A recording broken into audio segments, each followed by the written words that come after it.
million வியூஸ்க்கு மேல போன ஷார்ட்ஸோட long form video தாங்க இது. ஸோ இது வந்து பேபி பேங்கிள்ஸ் வச்சு நம்ம பண்ண கீ செயின் தான்.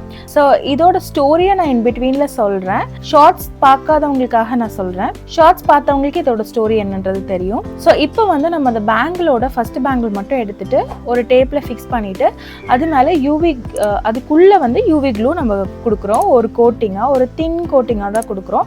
இதுல எபாக்சி ரெசின் நான் யூஸ் பண்ணவே கிடையாது.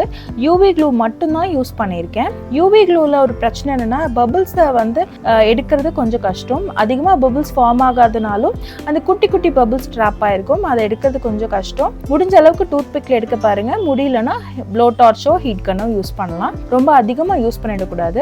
அதுக்கப்புறம் அந்த தின் கோட்டிங்கை யூவி லைட்டில் ஒரு 60 செகண்ட் வச்சு எடுத்துடலாம். இப்போ அடுத்த ஸ்டெப் வந்து குழந்தைங்க போடுற பால்பாசி இருக்கு இல்லையா, அதை வந்து உள்ளே போட்டு நம்ம வந்து சீல் பண்ண போகிறோம். ஓகே, இதோட ஸ்டோரி இப்போ நான் உங்ககிட்ட சொல்லிடுறேன். என்னோட 7 வயசு பையன் அவனோட தங்கச்சிக்காக பண்ண கிஃப்ட் தான் இது. பாப்பாவோட ஃபர்ஸ்ட் பர்த்டே வருது, அவளுக்கு ஒரு கிஃப்ட் பண்ணி தரீங்களான்னு என்னை வந்து கேட்டான். சரிடா நான் பண்ணித்தரேன், என்ன மாதிரி வேணும் அப்படின்னு சொல்லி கேட்டேன். அதுக்கு அவன் சொன்னான், எனக்கு வந்து பாப்பாவுக்கு வந்து ஒரு கீச்செயின் நான் கொடுக்கணும் அப்படின்னு சொல்லிட்டு பாப்பாவோட திங்ஸ் எல்லாம் ஒரு பாக்ஸில் போட்டு வச்சிருப்பேன். கரெக்டாக போய் அந்த பாக்ஸ் எடுத்துட்டு வந்தான். எடுத்துட்டு வந்து கொடுத்து இதை வச்சு எனக்கு ஒரு கீச்செயின் பண்ணித்தாங்கன்னு கேட்டான். சரி பண்ணித்தரேன்னு சொல்லும் போது அடுத்து இன்னொரு படி ஷாக் ஆச்சு. என்னன்னா அவன் வந்து ஷேக்கர்ஸ் கேட்டான். அவன் எப்போதும் என் சேனல் பார்ப்பான், அம்மாவோட சேனல், அம்மாவோட வீடியோ அப்படின்ற மாதிரி பார்த்துட்டு இருப்பான். பட் அதில் நான் ஷேக்கர்ஸ் பண்ணவே கிடையாது. அவன் எப்படி கண்டுபிடிச்சான்னு கேட்கும்போது இந்த மாதிரி சஜஷனில் கீழே வரும் இல்லையா, அதில் பார்த்து அவன் கேட்டிருந்தான்.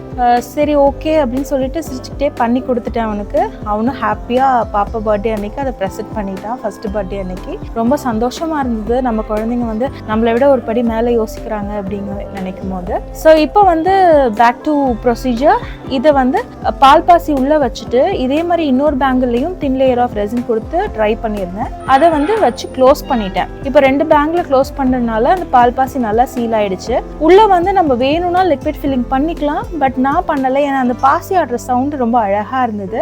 உங்களுக்கும் இந்த கீச்செயின் பிடிச்சிருக்குன்னு நினைக்கிறேன். இந்த ஐடியா எப்படி இருக்குது அப்படின்றத மறக்காம கமெண்ட் செக்ஷனில் சொல்லுங்கள். அண்ட் நீங்களும் இதே மாதிரி யூனிக்கான கிஃப்ட் தேடிட்டு இருந்தீங்கன்னா டெடிஸ் ரெசின் ஆர்ட் பேஜை காண்டாக்ட் பண்ண மறந்துடாதீங்க. காண்டாக்ட் டீட்டெயில்ஸ் எல்லாமே டிஸ்கிரிப்ஷனில் கொடுத்துருக்கேன், செக் பண்ணி பாருங்கள். அண்ட் நம்ம டெடிஸ் கிராஃப்ட் ரூமை சப்ஸ்கிரைப் பண்ணிக்கோங்க. தேங்க்ஸ் ஃபார் வாட்சிங்.